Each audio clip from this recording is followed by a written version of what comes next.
My name is Arthur Finch. I'm 67 years old, and for 35 of those years I worked as a wildlife biologist for the United States Forest Service.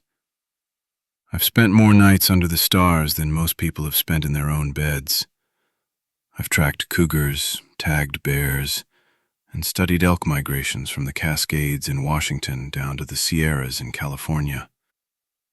I know the woods.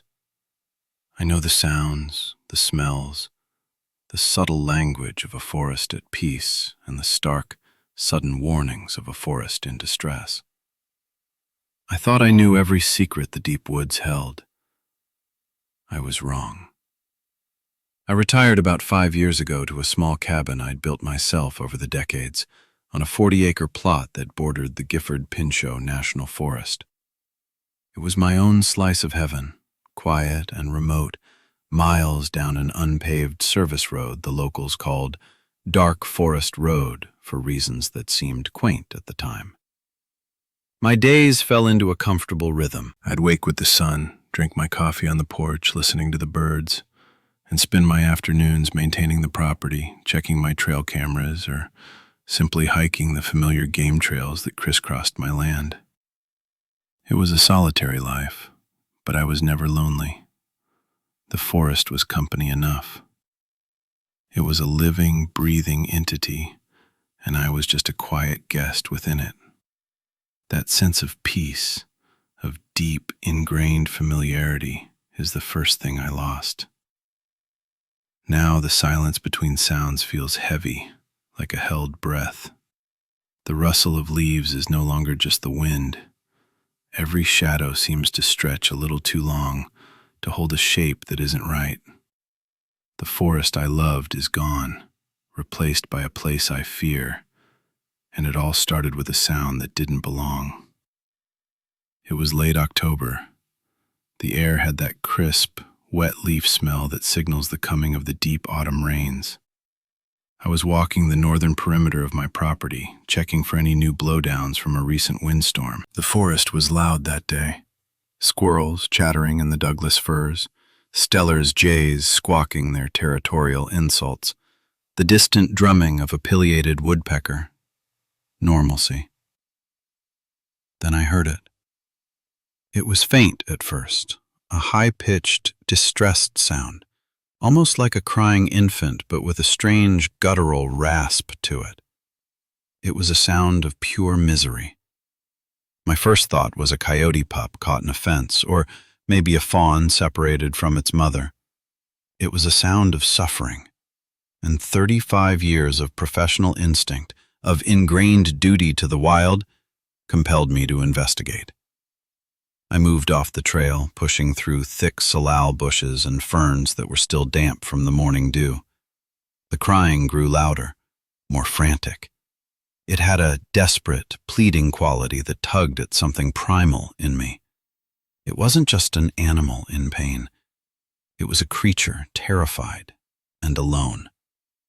I found it in a small clearing, a place where an old logging spur had once been before the forest reclaimed it. The clearing was choked with brambles, and in the middle of it, I saw the source of the sound. It was caught in an old, rusted snare, the kind poachers sometimes left and forgot. The wire was cinched tight around its left hind leg, cutting deep into the flesh. But the creature itself, my mind stopped. It refused to process what my eyes were seeing. My entire career, my entire understanding of North American fauna provided no category for it. It was small, maybe the size of a 3-month-old German Shepherd puppy. It was covered in thin, patchy black fur, and it was shivering violently from both cold and pain. It had a canine-like head, with a short, blunt snout and ears that were too large and pointed. But the proportions were all wrong. Its forelimbs were shockingly long and slender, ending not in paws, but in what I can only describe as hands. 5-fingered hands, with black, claw-like nails. The face was the most disturbing part. Beneath the fur, the bone structure was almost simian, with a pronounced brow ridge and wide-set eyes that were a pale, luminous yellow. They were eyes that held a terrifying spark of intelligence, of awareness. It looked at me, and I saw not just animal fear, but a flicker of something akin to comprehension. My biologist's brain scrambled for an explanation. A severe genetic mutation? Some kind of hybrid nobody had ever documented? A coyote with a horrific case of mange and a birth defect? None of it fit. The hands were the sticking point. The hands were impossible. They were jointed like a human's, with a clear, opposable thumb. No animal I knew of had hands like that. I stood there for a long moment, the forest sounds fading into a dull roar in my ears. The creature let out another pained whimper, and its gaze never left mine. It wasn't threatening. It was pleading. Against every alarm bell screaming in my head, I did what my training had conditioned me to do. I couldn't leave it there to die a slow, agonizing death. I unclipped the sheath knife from my belt and slowly, cautiously approached it. I kept my movements slow and non-threatening, speaking in a low, calm voice, the same way I would to a spooked horse or a trapped deer. Easy now. I'm not going to hurt you. Just want to help. The creature watched me, its yellow eyes wide. It didn't growl or snap. It just laid its head down on the damp earth and trembled. Getting to the snare was difficult. The wire was old and cinched incredibly tight. I used the pliers on my multi-tool, working carefully to cut the thick wire without causing the creature more pain. Its leg was a mess. The snare had cut almost to the bone, and the area was swollen and dark with infection. As my hands worked, I could feel its warmth, smell its scent. It was a musky, canine smell, but with an undercurrent of something else, something acrid and unfamiliar, like ozone after a lightning strike. Finally, with a sharp snap, the wire parted. The creature let out a soft sigh. I expected it to bolt, to scramble away into the underbrush now that it was free, but it didn't. It tried to stand, but its injured leg collapsed immediately, and it fell back to the ground with a sharp cry of pain. It was too weak, too injured to survive on its own. The infection would kill it, or a predator would find it. I made a decision then, a decision that has haunted every moment of my life since. I couldn't leave it. I shrugged off my canvas jacket, gently wrapped the creature in it, and lifted it into my arms. It was surprisingly light, all bone and sinew under the thin fur. It didn't struggle, it just curled up against my chest, a low, continuous whimper vibrating through its small body. The walk back to my cabin was the longest walk of my life. Every step felt heavy with consequence. What was I carrying? What had I just invited into my world? I kept the creature bundled in my jacket, its strange, intelligent face hidden from view. I didn't take it into the house. I have a detached workshop about 50 yards from the main cabin, a solid, well-built structure with a concrete floor and a wood stove. I took it in there, laying it gently on a pile of clean burlap sacks in the corner. I cleaned the wound as best I could with antiseptic from my first aid kit. I splinted the leg with a couple of paint stirrers and some gauze. The entire time, the creature just watched me with those unsettling yellow eyes. It flinched when the antiseptic stung, but it never tried to bite or scratch me. When I was done, I filled a shallow bowl with water and pushed it towards its snout. It lapped at the water greedily, its long gray tongue surprisingly rough. My plan, if you could call it that, was to let it rest, get some strength back, and then... What? Call the Fish and Wildlife Department? Hello, I have what appears to be a small bipedal canine with hands in my workshop. They would think I was insane. I decided to wait until morning. I would figure it out then. As dusk began to settle, I left the workshop, closing the heavy wooden door behind me and sliding the bolt home. I felt a profound sense of unease settle over me. The air was still and cold. Back in my cabin, I made dinner, but I couldn't eat. I kept looking out the window towards the dark shape of the workshop. The sun went down, and the forest fell into its nightly rhythm of chirping crickets and the distant hoot of an owl. But an hour later, that rhythm stopped. It wasn't a sudden stop. It was a slow fade, like someone turning down the volume on the world. The crickets went silent. The owl stopped hooting. The air became utterly, unnaturally still. In all my years in the wilderness, I'd only experienced a silence that profound a handful of times, and it was always in the presence of a major predator, a mountain lion on the prowl, a grizzly bear passing through. It was the sound of a forest holding its breath. My heart started to pound a slow, heavy rhythm against my ribs. Then came the first sound that was not silence. It was the soft, deliberate snap of a twig. Not the careless crunch of a deer or a bear. This was a heavy, measured step. It came from the dense woods at the edge of my property, the direction I'd come from with the small creature. Another snap, closer this time. I turned off all the lights in the cabin and moved to the window that faced the workshop. The moon was nearly full, casting a pale, silvery light over the clearing. My motion-activated floodlight above the workshop door remained dark. Whatever was out there was moving slowly, staying just outside its range. I heard a low, deep sound that was less a noise and more a vibration I felt in the floorboards. It was a growl, but not like any I'd ever heard. It wasn't the rumbling growl of a bear or the snarling of a wolf. This was a guttural, throaty rumble that sounded like rocks grinding together deep underground. It was filled with a cold, intelligent menace. Then I heard sniffing. Loud, wet, deliberate sniffing, coming from right outside the workshop door. Something was trying to catch the scent of what was inside. I grabbed my rifle, a Winchester Model 70 in .30-06. It was my old hunting rifle, reliable and powerful. I didn't load it to hunt. I loaded it because the silence outside had been replaced by a presence, and every instinct I had was screaming that it was hostile. I crept to the back of the cabin, to a small window in my bedroom that offered a slightly different angle on the workshop. I peered through the glass, my breath fogging the cold pane. And then I saw them. At first I thought they were just strange shadows cast by the moon. But shadows don't move with such deliberate purpose. There were 3 of them. They were standing at the edge of the tree line, just beyond the reach of the moonlight, their forms obscured but their size undeniable. They were huge.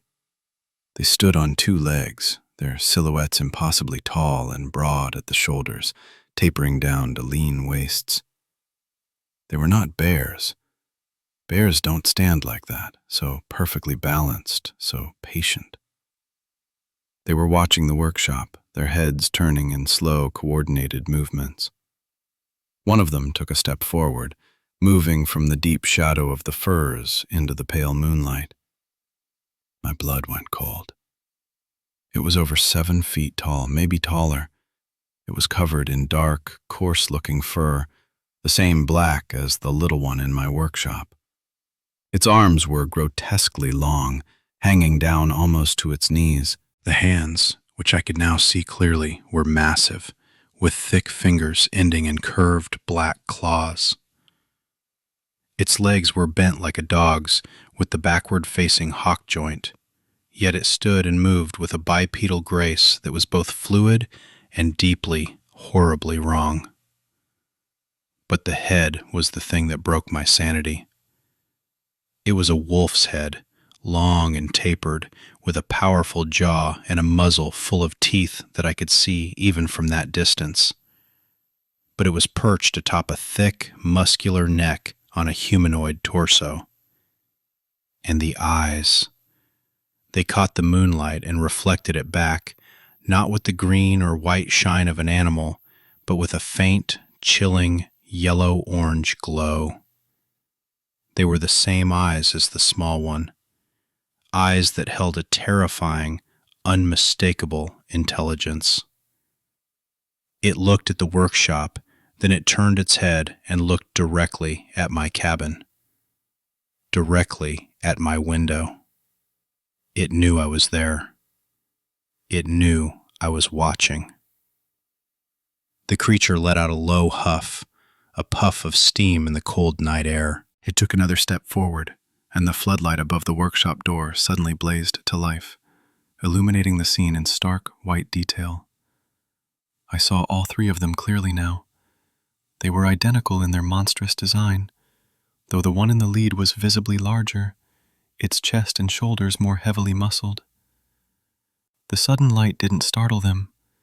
They didn't flinch or run. They simply stood there, bathed in the artificial light, and stared. One of them tilted its head, a curiously analytical gesture, as if it were studying the light, the building, the entire situation. Then the big one did something that turned my fear into pure ice-water terror. It raised one of its long arms, pointed a clawed finger at the workshop, and then curled the finger towards itself, a clear, unmistakable gesture. Give it back. It wasn't a request, it was a command. My mind reeled. This wasn't just a pack of unknown predators. This was a family, and I had their child. I backed away from the window, my heart hammering against my ribs so hard I thought it would break. My breath came in ragged, shallow gasps. This was impossible. Creatures like this didn't exist. They were folklore, campfire stories told to scare children. Yet three of them were standing in my yard, demanding I return the one I had rescued. The growling started again, a chorus of three deep, resonant rumbles that seemed to shake the very foundations of my cabin. A heavy thud slammed against the front door. I spun around, raising the rifle. The door was solid oak, but it shuddered in its frame. Thud. Again. Something was hitting it methodically. I heard the scrape of claws on the wood. I backed into the center of the room, trying to watch the door and the windows at the same time. A rock suddenly shattered the kitchen window, sending a spray of glass across the floor. I didn't see where it came from. They were smart. They were using the darkness, the angles of the cabin, to their advantage. Another rock hit the living room window, this one cracking the pane, but not breaking it completely. They were testing me, probing my defenses. The thudding on the door stopped. For a moment, there was silence again, but this was a different kind of silence. This was the quiet of predators repositioning for another attack. I heard a scraping sound from the side of the house, the side with no windows. They were circling. I felt like a rat in a trap. The doorknob on my front door began to jiggle. Slowly at first, then more violently. It wasn't a random rattling. It was a deliberate, intelligent attempt to turn the knob. My blood ran cold.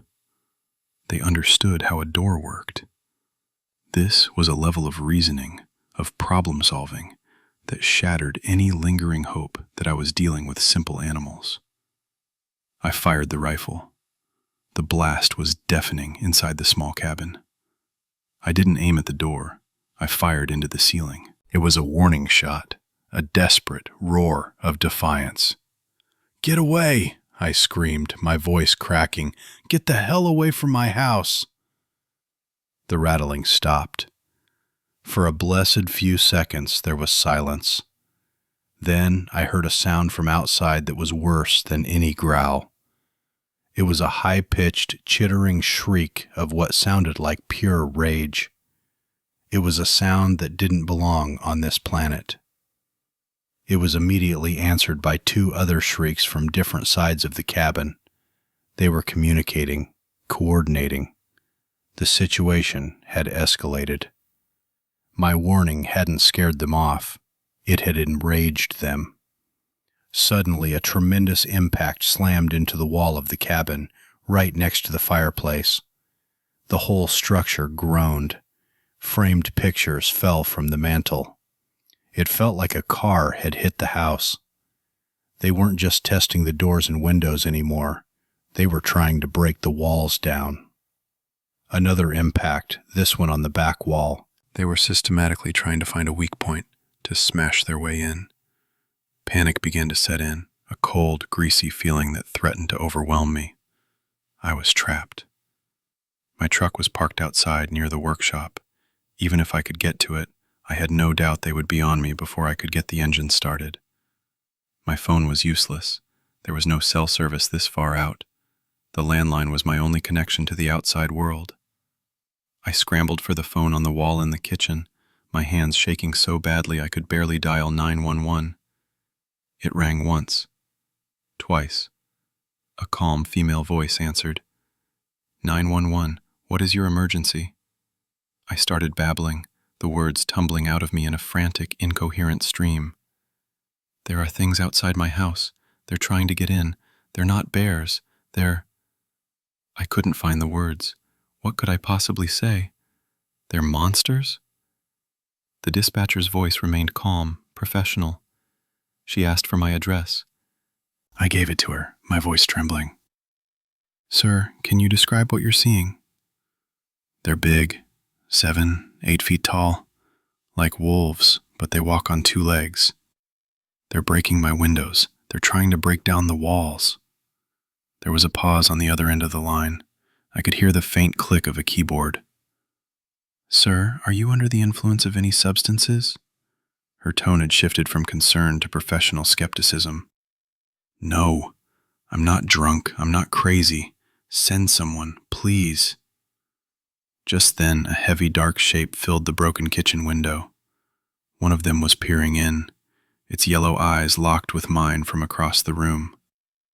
It opened its mouth and let out a deafening roar, a spray of saliva hitting the inside of the glass. The sound was so loud, so visceral, that the dispatcher on the phone could hear it. Sir? Sir, what was that sound?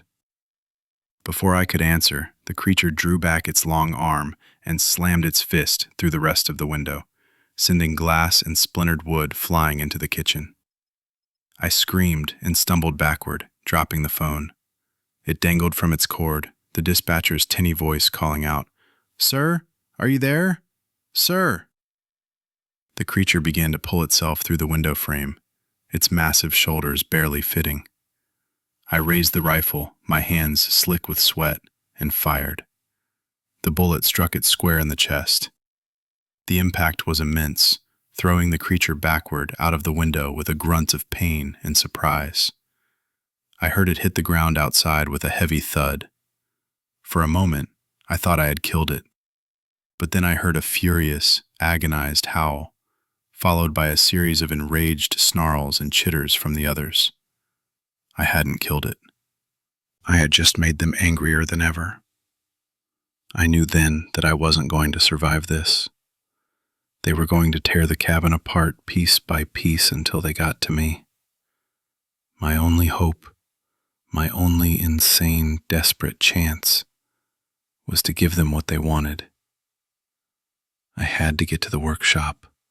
I had to give them back the small one. It was a suicidal plan.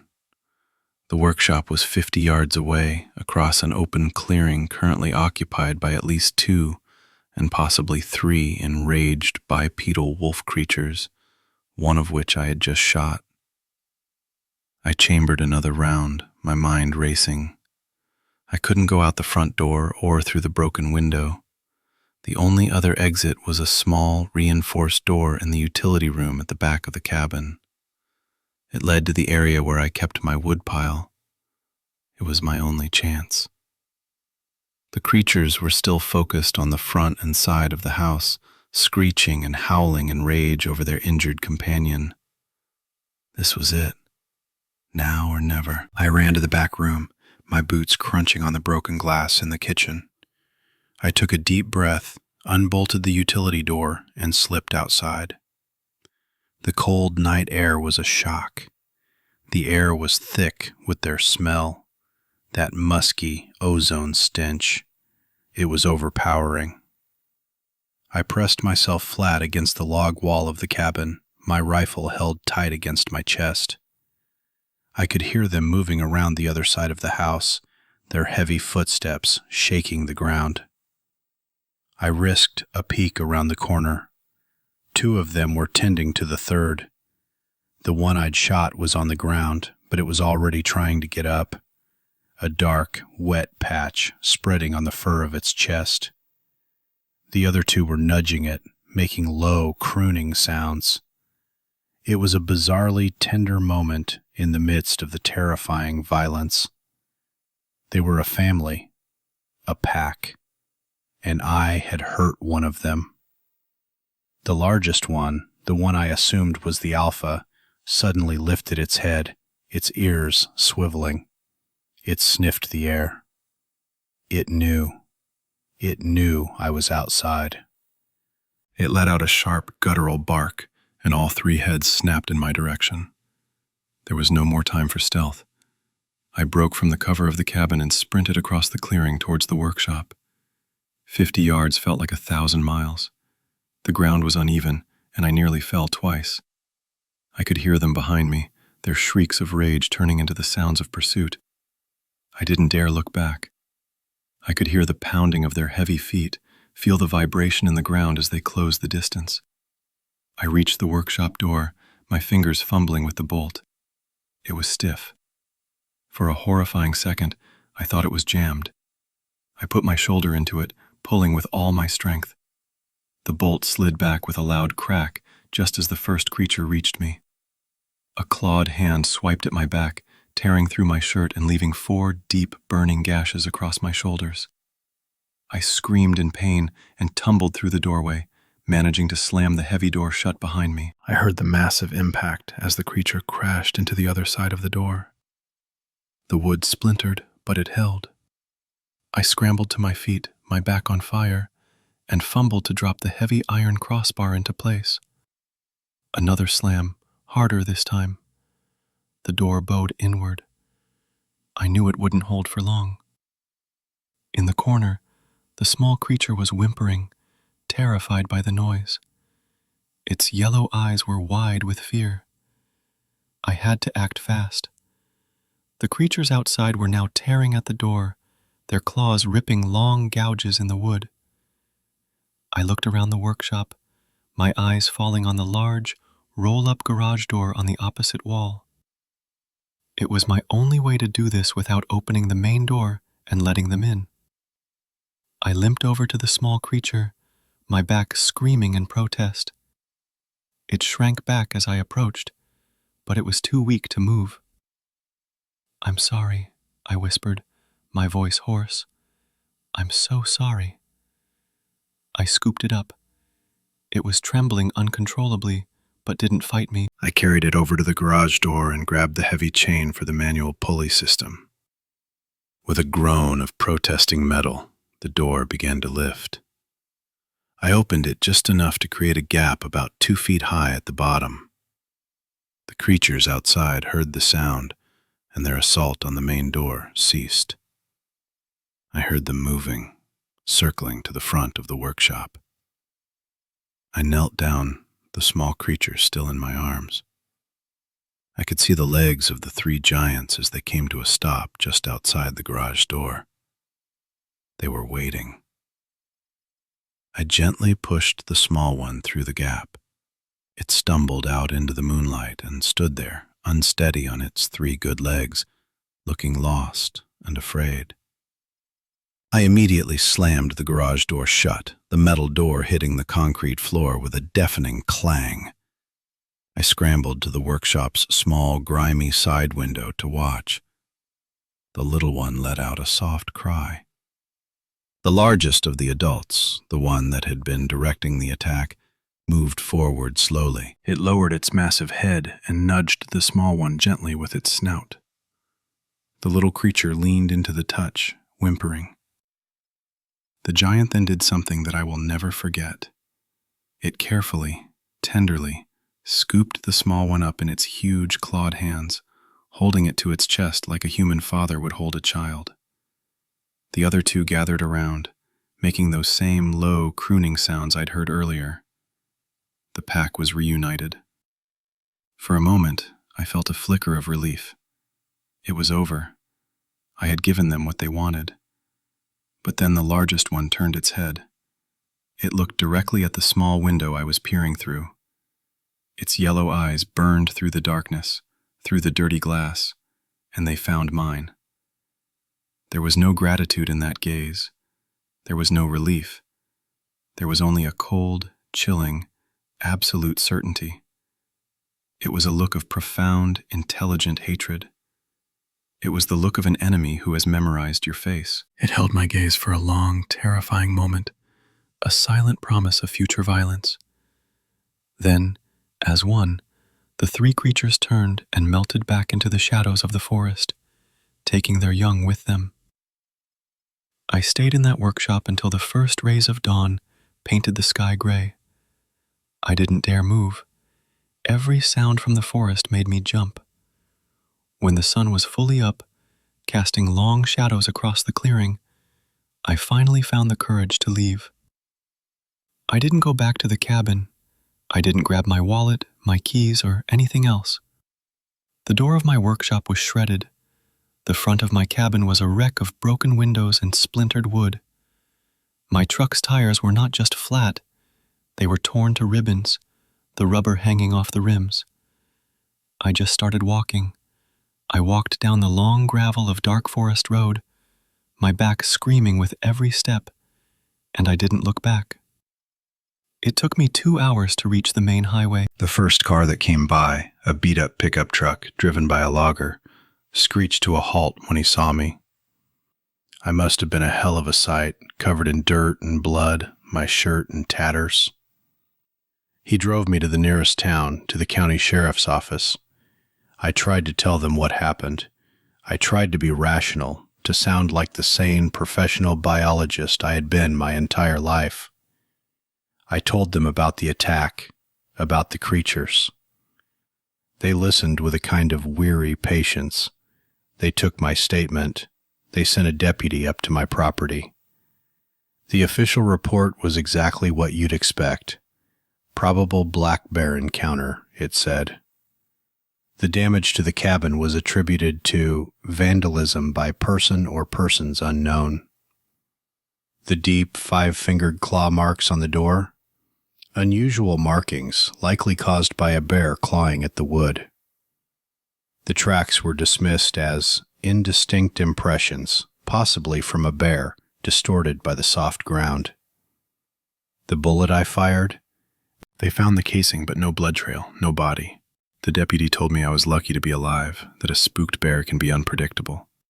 He suggested I might have been disoriented from the stress, that my mind might have played tricks on me. They treated me like a confused old man who had gotten scared of a shadow in the woods. I was offered a victim's assistance pamphlet and a ride to the local clinic to get my back stitched up. No one believed me. No one wanted to believe me, except for one person. An old deputy, a man near retirement himself, caught me as I was leaving. He pulled me aside, his voice low. "Mr. Finch," he said, "I've been working these woods for 40 years. We get a dozen people go missing out in that national forest every decade. Most they find. Some they don't. No trace at all." He looked me dead in the eye. "There are stories, old stories. You sell that land, you hear me? You sell it, and you don't ever go back up that road again. Some things out there, they don't like being found." He was the only person who offered me any kind of validation, and it was a terrifying one. It confirmed my experience while simultaneously reinforcing the absolute, crushing isolation of knowing the truth. There would be no investigation, no official acknowledgement. The world would go on believing that the deepest woods held nothing more dangerous than bears and cougars. I took his advice. I sold the property through a realtor in another state for a fraction of what it was worth. I never went back. I never will. I live in a small apartment now, in a city on the coast. I'm surrounded by the sounds of traffic and people, the constant reassuring hum of civilization. But I don't feel safe. I have nightmares every night. I see those yellow, intelligent eyes staring at me from the dark. I hear the sound of claws on wood. The 4 long scars on my back are a permanent reminder. They ache when the weather turns cold. I spend my days in libraries now, or on the internet, searching for anything that might explain what I saw. I found scattered reports, whispers on fringe websites, and old, disregarded folklore. Stories of dogmen, of skinwalkers, of things that walk on 2 legs but are not human. They're all dismissed as hoaxes or myths. But I know better. I know they're real. I know they're intelligent and territorial, and that they have families. My act of compassion, my lifelong instinct to help a creature in distress, was met with a brutal, terrifying display of power.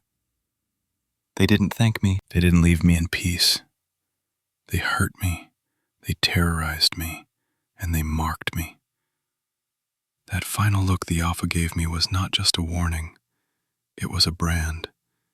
It told me that I had trespassed into a world I was not meant to know existed, and that I was allowed to live only as a messenger of their power. They let me go so that I would carry the fear with me for the rest of my days. So I'm telling this story, not for fame, not for belief, but as a warning. The maps are wrong. There are still blank spaces, deep, dark places where ancient things still hold dominion. We think we've conquered the wild, but we only cling to its edges. Do not go into the deep woods alone. And if you hear a sound that doesn't belong, if you see something that your mind refuses to accept, do not investigate. Turn around. Go back to the lights and the noise and the safety of your own world. Because some things are not meant to be found, and some compassions will not be rewarded. They will only be punished. The woods are not ours. They never were.